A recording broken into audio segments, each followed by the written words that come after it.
Hello, कैसे हैं आप लोग। मैं मनोज कुमार बंसल, केमिस्ट्री वाले सर, चैप्टर कोऑर्डिनेशन केमिस्ट्री, जो जेई और नीट दोनों के लिए वेरी वेरी इंपॉर्टेंट है। हर 30 क्वेश्चन में 2 से 3 क्वेश्चन इसके आप ऑब्जर्व कर पाएंगे मेरे साथ में जैसे जैसे आप डिस्कशन करते रहेंगे। तो प्रीवियस ईयर पेपर्स को लेकर हमने टारगेट किया हुआ है। तो पहला क्वेश्चन जो हमारे पास इस कैटेगरी में है, मैं आपको बता दूं, इस पूरे के पूरे डिस्कशन में अप्रोक्सीमेट 200 से 250 के बीच में क्वेश्चंस हैं 2023 तक अपडेटेड हर स्लॉट का, चाहे सुबह का हो चाहे शाम का हो, सारा इस स्लाइड में अवेलेबल रहेगा। देखिए, डिस्कशन स्टार्ट करते हैं हम लोग। तो पहला क्वेश्चन हमारे पास क्या है, थोड़ा सा ध्यान से देखना क्या कह रहा है वो क्वेश्चन में। उसने टारगेट किया हुआ है कि in copper sulphate Cu bonds are present. ठीक है, एक स्टेटमेंट आ गया। तो अगर आप कॉपर सल्फेट के बारे में जानते हैं तो कॉपर सल्फेट एक्चुअली है क्या। कॉपर सल्फेट .5 वाटर में इस टाइप का एक कोऑर्डिनेशन कॉम्प्लेक्स बनता है। इस टाइप का एक कोऑर्डिनेशन कॉम्प्लेक्स बनता है CuH2O होल फॉर सल्फेट। अब इसमें हुआ क्या, जो वाटर है वो लीगेंड है, जो वाटर आपके पास वो लीगेंड है। तो लीगेंड में जो वाटर था उसका लोन पेयर कॉपर को डोनेट हुआ है। तो कॉपर और ओ बॉन्ड यहां बन रखा है, तो ये स्टेटमेंट हमारे पास ट्रू हो गया। अब वो कह रहा है कि in copper sulphate 5 water ligands coordinating with copper 2। ठीक होगी बात। Ions are copper +2 ions are O sulphur based ligand. उसने कहा कि और सल्फर बेस्ड, बिल्कुल गलत, क्योंकि सल्फेट यहां लीगेंड नहीं है। सल्फेट यहां जो है वो एक काउंटर आयन की तरह बिहेव कर रहा है। यहां सल्फेट एक काउंटर आयन की तरह बिहेव कर रहा है। तो सल्फेट काउंटर आयन है, दैट्स वाई ये वाला स्टेटमेंट हमारे पास क्या हो जाएगा, नो हो जाएगा। तो ऑप्शन देखोगे, स्टेटमेंट 1 इज करेक्ट, बिल्कुल ठीक है जी। स्टेटमेंट 2 इज इनकरेक्ट, बिल्कुल ठीक है जी। तो कोऑर्डिनेशन केमिस्ट्री का ये क्वेश्चन एक अच्छे कैटेगरी में चला गया, जहां आपको कॉपर सल्फेट .5H2O के बारे में जानना था। कॉपर ऑक्सीजन बॉन्ड है, हाँ जी है। क्या लीगेंड ऑक्सीजन सल्फर बेस्ड है, बिल्कुल नहीं है। चलिए इस क्वेश्चन को देखते हैं। ये क्वेश्चन आपके पास क्या कह रहा है आपसे। देखो, इस क्वेश्चन में उसने कहा कि इंडिकेट द कॉम्प्लेक्स और complex ion which didn't show any geometrical isomerism. तो मैं बच्चों को कई बार बोलता हूं कि उसके लिए मेरे लेक्चर का जो वीडियो आपको देखना पड़ेगा, लेकिन फिर भी मैं आपको यहां समझाने की कोशिश करता हूं कि इसका आंसर कैसे आप लोग बनाएंगे। तो देखिए भाई, इंडिकेट द कॉम्प्लेक्स और कॉम्प्लेक्स आयन जहां ज्योमेट्रिकल आइसोमेरिज्म नहीं है। तो अगर आप MA6 फॉर्मूला लेते हैं, वहां ज्योमेट्रिकल के कोई चांस नहीं है, क्योंकि आप किसके रेफरेंस में सिस एंड ट्रांस बोलेंगे। अगर आप MA5B लेते हैं तो वहां भी ज्योमेट्रिकल के कोई चांस नहीं है। फॉर एग्जाम्पल, यहां MA4B2 हो गया, यहां MA3B3, ये तो सबसे इंपॉर्टेंट कैटेगरी है, आपको पता ही है, जहां आपको क्या मिलता है, इसके अंदर आपको मिलता है फेशियल एंड मेरिडियनल आइसोमेरिज्म। तो जो फॉर्मूला मैं आपसे कह रहा था MA5B, वो यहां अवेलेबल है। MA5B के अंदर कोई भी चांस ज्योमेट्रिकल के नहीं आ रहे हैं। ठीक है जी। अगला क्वेश्चन हमारे पास इसी कोऑर्डिनेशन केमिस्ट्री से 31 अगस्त 2021 में आ रखा है, फर्स्ट शिफ्ट के अंदर। Density of an organic ligand biuret. तो सबसे पहले हमें जानना पड़ेगा बायूरेट है क्या। बायूरेट में NH2CO NHCO NH2, यू समझिए कि बायूरिया हो गया। ठीक है जी। तो एक यूरिया इधर एक यूरिया इधर, दोनों ने मिलकर क्या बनाया, बायूरेट। और वैसे भी प्रोटीन्स में आप बायूरेट टेस्ट करते ही हैं, हल्का आपको याद होगा, तो नहीं तो मेरे लेक्चर्स आप देखें। कॉपर +2 के साथ इस नाइट्रोजन ने कोऑर्डिनेट बॉन्ड बनाया। अब बच्चे कहते सर इसने क्यों नहीं बनाया, इसने, तो मुझे कहना पड़ता है इसलिए इसने नहीं बनाया क्योंकि ये जो नाइट्रोजन का लोन पेयर है, ये इधर भी रेजोनेंस में इन्वॉल्व हुआ, इधर भी रेजोनेंस में इन्वॉल्व हुआ। दैट्स वाई इसकी अवेलेबिलिटी लीस्ट होने की वजह से जो आपका बायूरेट है, बायूरेट वो डेंसिटी कितनी शो कर रहा है, 2 शो कर रहा है, 2 शो कर रहा है। चलिए अगला क्वेश्चन सोल्व करते हैं। ये 2021 की सेकंड शिफ्ट का क्वेश्चन है। क्वेश्चन पूछा गया स्पिन ओनली मैग्नेटिक मोमेंट, हमें फॉर्मूला तो याद ही है, mu is equal to root n plus 2, और एन कौन है जी, हमारे पास अनपेयर्ड इलेक्ट्रॉन्स हैं, अनपेयर्ड इलेक्ट्रॉन्स हैं, अनपेयर्ड इलेक्ट्रॉन्स है, तो निकालें भी अनपेयर्ड इलेक्ट्रॉन। तो सबसे पहले आयरन का ऑक्सीडेशन नंबर के साथ उसको लिखा जाए। ये कार्बोनिल है 0 ऑक्सीडेशन नंबर, ये ऑक्सिलेट है -2 ऑक्सीडेशन नंबर, तो आयरन का ऑक्सीडेशन नंबर जो निकलेगा वो निकलेगा +3। अब इसका इलेक्ट्रॉन कॉन्फ़िगरेशन लिखा जाए, इसका इलेक्ट्रॉन कॉन्फ़िगरेशन लिखा जाएगा 3d5 4s0। अब कहा जाएगा कि जब वह आयरन के साथ पावरफुल लीगेंड रखूंगा, और कार्बोनिल इटसेल्फ क्या है, पावरफुल लीगेंड है, इसका नंबर भी कंपेरेटिवली ज्यादा है। जो कार्बोनिल लीगेंड है ऑक्सिलेट के कंपैरिजन में वैसे भी ज्यादा है, तो ज्यादा है तो इसका इफेक्ट इस पर दिखेगा ही दिखेगा। तो जब आप इसका 6 कोऑर्डिनेशन नंबर में स्प्लिटिंग कर देंगे, जब इसका 6 कोऑर्डिनेशन नंबर में स्प्लिटिंग कर देंगे, तो स्प्लिटिंग करने के बाद जो टोटल 5 इलेक्ट्रॉन है, इसमें से एक यहां, दूसरा यहां, तीसरा यहां, फोर्थ यहां, फिफ्थ यहां, तो इसके पास बचेगा क्या, एक अनपेयर्ड इलेक्ट्रॉन बचेगा, क्या, एक unpaired electron. Spin only magnetic moment अगर आप बीएम में इसका निकालोगे, तो जैसे ही 1 पुट करोगे तो यहां 1 + 2, तो ये √3 1.732 इसका आंसर हमारे पास मिलने वाला है। तो कुल मिलाकर इस क्वेश्चन का बेसिक समझे। आयरन सबसे पहले काम क्या करना होता है, मेरे लेक्चर में आप ध्यान से सुन लें। सबसे पहले आपने काम करना होता है कि ऑक्सीडेशन नंबर निकालना, then after you should write the electron configuration. Electron configuration लिखने के बाद आपको लीगेंड का नेचर, लीगेंड की स्ट्रेंथ पकड़नी है। जैसे ही लीगेंड की स्ट्रेंथ आप पकड़ लोगे, फिर आप समझ जाओगे कि स्प्लिटिंग कम हो रही है, स्प्लिटिंग ज्यादा हो रही है। अगर स्प्लिटिंग आपके पास ज्यादा हो रही है तो इलेक्ट्रॉन्स की पेयरिंग हो जाएगी। इलेक्ट्रॉन्स की पेयरिंग जैसे कि आपको पता है, इनको हम T2G ऑर्बिटल्स बोलते हैं, इनको हम लोग EG ऑर्बिटल बोलते हैं। तो T2G में इलेक्ट्रॉन्स की एंट्री होने की वजह से, T2G में इलेक्ट्रॉन्स की एंट्री होने की वजह से एक ही अनपेयर्ड बचा। एक अनपेयर्ड की वजह से इसका जो बीएम है, मैग्नेटिक मोमेंट है, वो 1.732 आएगा फॉर्मूले के हिसाब से। देखो जी, अगला क्वेश्चन आपसे कह रहा है which one of the following species respond to an electrical magnetic field और एक्सटर्नल मैग्नेटिक फील्ड। बात को समझिएगा। एक्चुअल में कभी भी कोई क्वेश्चन पूछे ना कि एक्सटर्नल मैग्नेटिक फील्ड को लेकर कौन रिस्पॉन्ड करेगा, तो कहीं ना कहीं आपसे वो डिस्कस कर रहा है, कहीं ना कहीं आपसे वो डिस्कस कर रहा है कि उसके पास अनपेयर्ड इलेक्ट्रॉन्स है, वो पैरामैग्नेटिक बिहेवियर कर रहा है। अदरवाइज जितने भी डायमैग्नेटिक है वो कभी भी एक्सटर्नल मैग्नेटिक फील्ड को लेकर रिस्पॉन्स नहीं करते हैं। तो सबसे पहले हम निकल CO4 की बात कर रहे हैं। वैसे तो मैंने आपको बताया ही है कि दोनों कंपाउंड एनसीईआरटी के अकॉर्डिंगली भी और जेई और नीट के अकॉर्डिंगली भी वेरी वेरी इंपॉर्टेंट कैटेगरी में माने जाते हैं। तो निकल लिखा जाएगा जी 3d8 4s2 इलेक्ट्रॉन कॉन्फ़िगरेशन के 0 ऑक्सीडेशन नंबर है। अब CO एक पावरफुल लीगेंड है, CO पावरफुल लीगेंड होने की वजह से, CO एक पावरफुल लीगेंड होने की वजह से, CO एक पावरफुल लीगेंड होने की वजह से, देखो जी ये 3d8 4s2 हो गया। अगर निकल +2 होता तो इसको मैं उड़ा देता। अब यहां जितने भी आपके पास इलेक्ट्रॉन्स थे, ये वाले इलेक्ट्रॉन्स भी पावरफुल लीगेंड की प्रेजेंस में क्या हो जाएंगे, रिवर्स पेयरिंग या फोर्सफुली पेयरिंग, तो ये अवेलेबल है। उसके बाद ये 3 ऑर्बिटल मेरे पास अवेलेबल है। तो जो NiCO4 की हाइब्रिड स्टेट है, जैसा कि हम आपको रूटीन लेक्चर में भी बताते हैं कि इसकी हाइब्रिड स्टेट sp3 बन रही है। अब sp3 होने की वजह से इसके पास 0 यूपी हो जाएंगे। अब जब 0 यूपी होंगे तो एक्सटर्नल मैग्नेटिक फील्ड को लेकर कभी भी रिस्पॉन्ड तो करेगा नहीं। अब मैं इसकी बात कर लेता हूं जी, ये निकल +2 हो गया।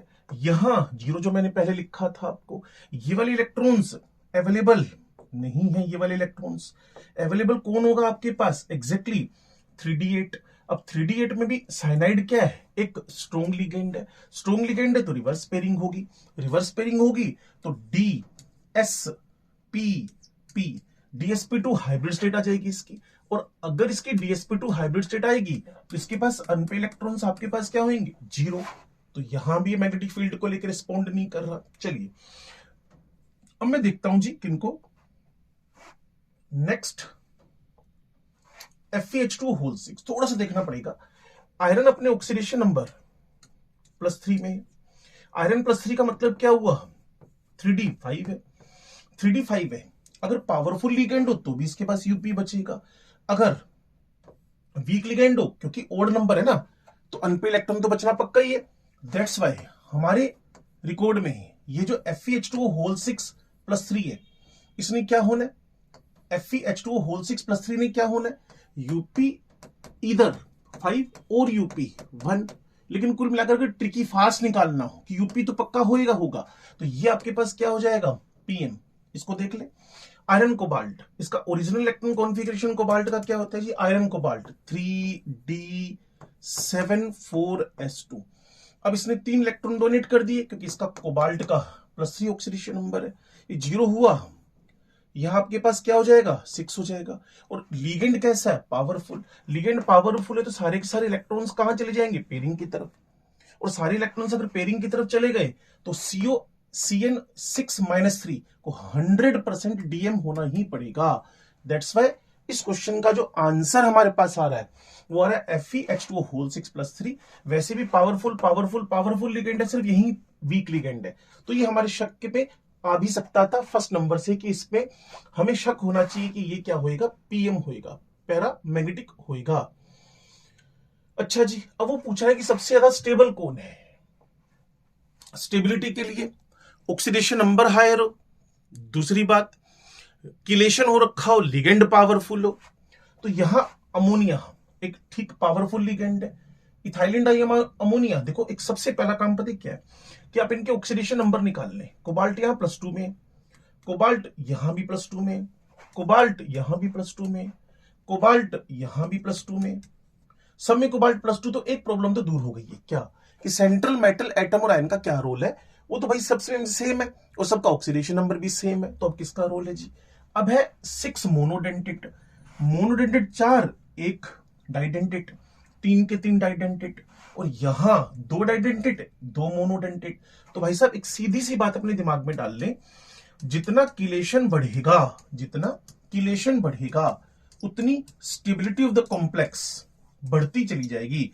किलेशन एक स्टेबिलिटी फैक्टर है जो मॉलिक्यूल को क्या करता है जी, स्टेबल करता है, जो मॉलिक्यूल को क्या करता है, स्टेबल करता है। तो अपनी कॉपी में अगर नोट्स में आपने लिखा हुआ है तो उसको एक बार रिवाइज भी कर लिया मेरे इस लेक्चर के ड्यूरिंग। दूसरा, आपके नोट्स में अगर लिखा हुआ है तो उसको 2-3 बार और रिवाइज करें कि जितना किलेशन बढ़ेगा, अगर oxidation number of the central atom same पड़ा हुआ है और सेंट्रल एटम भी सेम पड़ा हुआ है, तो फिर आप किलेशन की तरफ या स्ट्रेंथ ऑफ लिगेंड की तरफ आपको जाना चाहिए, उससे आप स्टेबिलिटी डिटरमाइन कर पाएंगे। ठीक है जी, देखो जी क्वेश्चन भी अच्छा क्वेश्चन है। क्या पूछ रहे हैं ये, नंबर ऑफ ज्योमेट्रिकल आइसोमर्स किसके found in the metal complexes PtCl2 ammonia twice, NiCO whole 4, ruthenium H2O whole 3 Cl3, COCl2 ammonia whole 4। थोड़ा सा देखिए आप, सबसे पहले ना अगर आपसे पूछ रहा है कि ज्योमेट्रिकल, तो आप ना एक सबसे बड़ा हिंट इस कंपाउंड को पकड़ लें। इस कंपाउंड की खासियत क्या है, अगर आप मेरे साथ में भी थोड़ी देर पहले मेरा एक क्वेश्चन सुन रहे थे जहां मैंने NiCO होल 4, और वैसे मैं बोलता हूं कि हमारी कोऑर्डिनेशन केमिस्ट्री में 3 अनमोल रत्न है, NiCO होल 4 ये सामने पड़ा हुआ है, PMT का भी, नीट का भी, इसके अलावा जेई वालों का भी स्टार क्वेश्चन है। इसकी हाइब्रिड सेट क्या थी, sp3। फिर मैंने आपको बताया जब भी कभी कोई sp3 हाइब्रिड स्टेट होगी, वहां ज्योमेट्रिकल के चांसेस 4 मोनोडेंटेट लिगेंड होने की कंडीशन में 0 होंगे। 4 मोनोडेंटेट लिगेंड होने की कंडीशन में 0 होंगे। 4 मोनोडेंटेट लिगेंड होने की कंडीशन में चांसेस क्या हो जाएंगे जी, 0 हो जाएंगे। तो यहां 4 मोनोडेंटेट लिगेंड है, भाई साहब की हाइब्रिड स्टेट sp3 है, तो यहां 0 चांसेस, यहां इस जगह ये 0। तो उसने पूछा जी कितने ज्योमेट्रिकल आइसोमर है, तो इसका कोई भी ज्योमेट्रिकल आइसोमर पॉसिबल नहीं हो पा रहा थी, सबसे बड़ा हिंट था। फिर जो 4D और 5D सीरीज के मेंबर्स हैं, irrespective of the strength of ligand, ध्यान से सुनिएगा, irrespective of the strength of ligand, खासकर मैं अपनी क्लासेस में बच्चों को बार बार बोलता हूं प्लेटिनम +2 में, और ये आपके पास 3D 4D 5D सीरीज का मेंबर है, और 4 इसका कोऑर्डिनेशन नंबर है। It is always square planar, और स्क्वायर प्लेनर में पॉसिबिलिटीज है किसकी, to find the geometrical isomerism. तो Cl पड़ोसी है, Cl अपोजिट हो गए, तो इसमें से cis and trans isomerism possible है। तो ये ऑप्शन तो कट गया। अब आपके पास 2 2 2 और 0 से हमें पता था कि आंसर इसकी फेवर में ही जाएगा। सब स्टूडेंट फ्रेंडली क्वेश्चन है, कोई ज्यादा हैवी क्वेश्चन है नहीं। चलो इसकी बात कर ले हम लोग। ये क्या कह रहा है, are you H2O whole thrice Cl3। तो साफ पता चल रहा है कि कोऑर्डिनेशन नंबर कितना है, 6 है।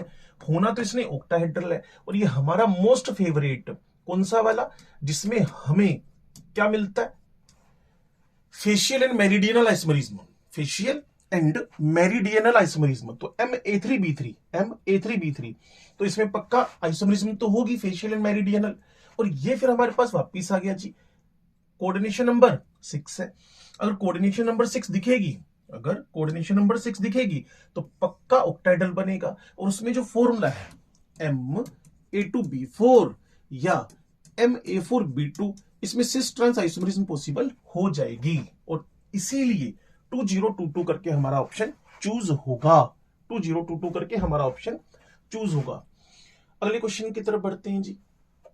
क्वेश्चन में क्या पूछ रहा है आपसे, वो कह रहा है कि लिंकेज, सोलवेट, कोऑर्डिनेशन, ऑप्टिकल। सोलवेट को आप जनरली हाइड्रेट आइसोमेरिज्म भी बोलते हो, ठीक है जी, हाइड्रेट।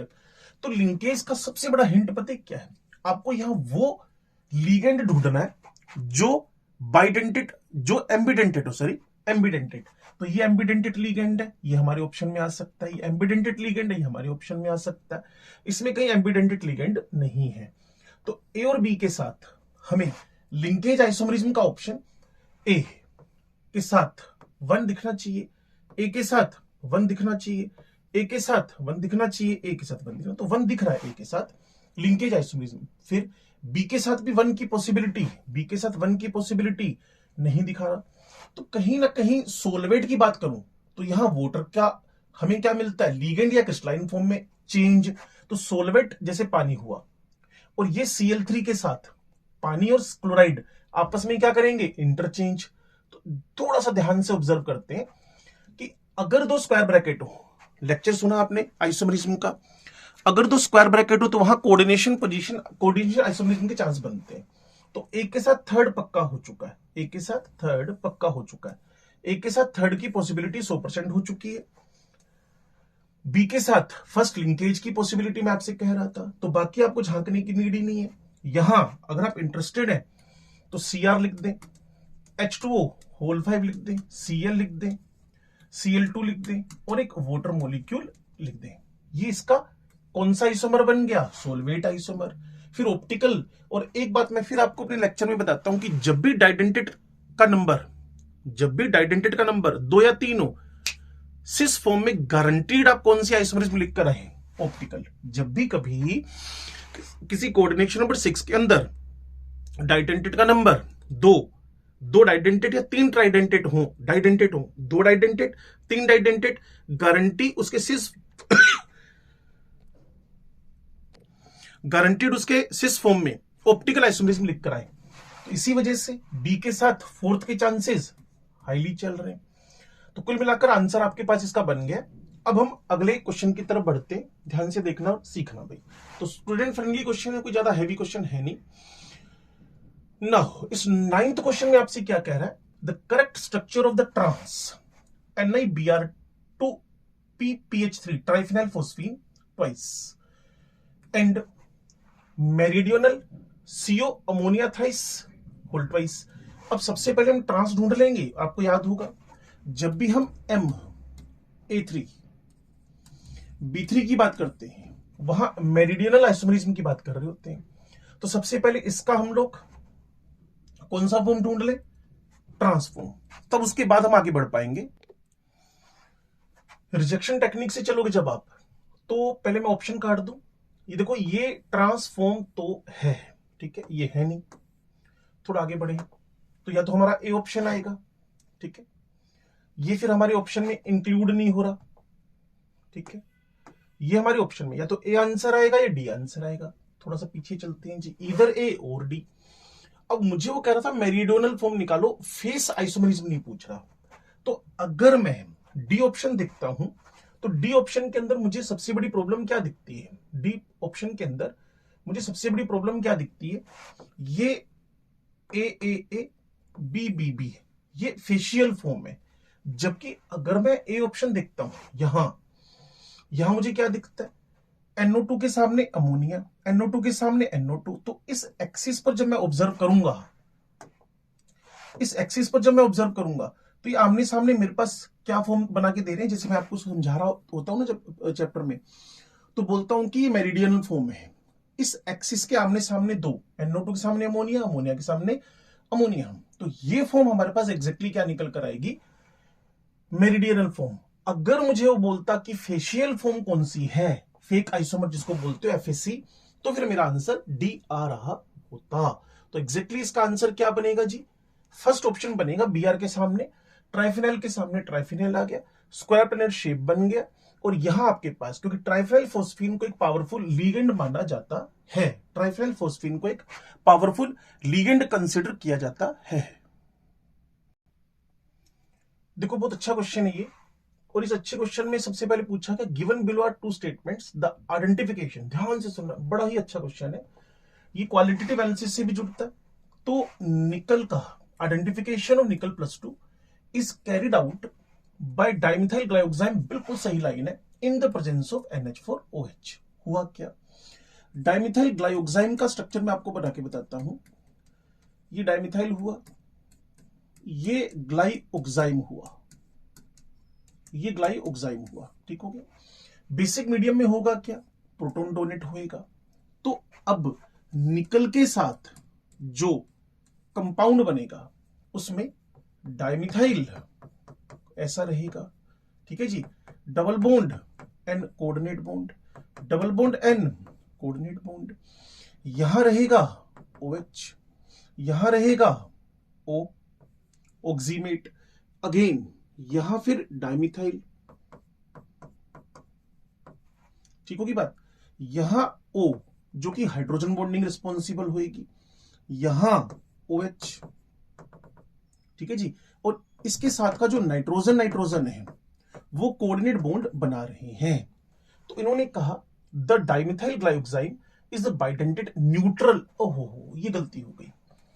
यहां मेरे पास बाइडेंटेड लिगेंड है बेसिक मीडियम में, इन भाई साहब ने खुद को क्या कर लिया है? एक एनायन में कन्वर्ट कर लिया है। एक एनायन में कन्वर्ट करने की वजह से मैं इसको न्यूट्रल लिगेंड नहीं बोल पा रहा, मैं इसको बोलूंगा इस स्ट्रक्चर के अंदर ये एक एनायनिक लिगेंड है डाइमिथाइल ग्लाइकोजाइम। हाँ, नेचर वाइज ये पूरा के पूरा न्यूट्रल है, लेकिन जब कंपाउंड में एंट्री मारा तो ये कंपाउंड के अंदर एंटर करता हुआ बेसिक मीडियम में नेगेटिव लिगेंड बन गया। तो पहला स्टेटमेंट तो आपको ट्रू मिलेगा, लेकिन दूसरा स्टेटमेंट आपको क्या मिलेगा? इसके अंदर फॉल्स मिलेगा, ठीक है जी। तो कुल मिलाकर ये 10 क्वेश्चन देखें, स्टूडेंट फ्रेंडली क्वेश्चन है, लेकिन जो आपको नोट्स में पढ़ाया गया है, जो लेक्चर्स में पढ़ाया गया है, वो सारी की सारी बातें यहां आपको एज सच दिखती हैं। तो केमिस्ट्री वाले सर को सब्सक्राइब जरूर करें। वन मोर थिंग जो मैं आपको इन्फॉर्म कर रहा हूं, दिसंबर के बाद आप मेरे साथ जुड़ सकते हैं इस नंबर पर। अगर आपको जेई को लेकर, नीट को लेकर, कोई भी किसी कॉलेज में एडमिशन के लिए गाइडेंस चाहिए, क्लियर, 9464351514, तो इस नंबर पर आप मुझसे कांटेक्ट करें। मुझे आप कांटेक्ट करके अपने आप को रजिस्टर करवाएं। फॉर्म कब भरने, फॉर्म कब निकल रहे हैं, कैसे भरने, क्या डॉक्यूमेंट्स रिक्वायर्ड है, ये सारी इंफॉर्मेशन मैं आपको इस नंबर पे आप मुझसे कांटेक्ट कर लें। मैं आपको एक एक करके कौन से कॉलेज में आप कितने नंबरों से जा सकते हैं, ये सब इंफॉर्मेशन आपको मैं अवेलेबल करवाऊंगा। और आपके लिए कौन सा कॉलेज अच्छा रहेगा, क्या बुरा रहेगा, कहां आपको जाना चाहिए, कौन से क्लोज स्टेट है, कौन ओपन स्टेट है, ये सारी इंफॉर्मेशन मैं आपको प्रोवाइड करवाऊंगा। तो केमिस्ट्री वाले सर आपके साथ ऑलवेज बने हुए हैं। इन 10 क्वेश्चन का एक बार रिवीजन करिएगा, एंड देन आफ्टर हम वापस कनेक्ट होते हैं बचे हुए क्वेश्चंस के साथ। ठीक है जी, थैंक यू। सब्सक्राइब करना ना भूलें, शेयर करना ना भूलें। Thank you.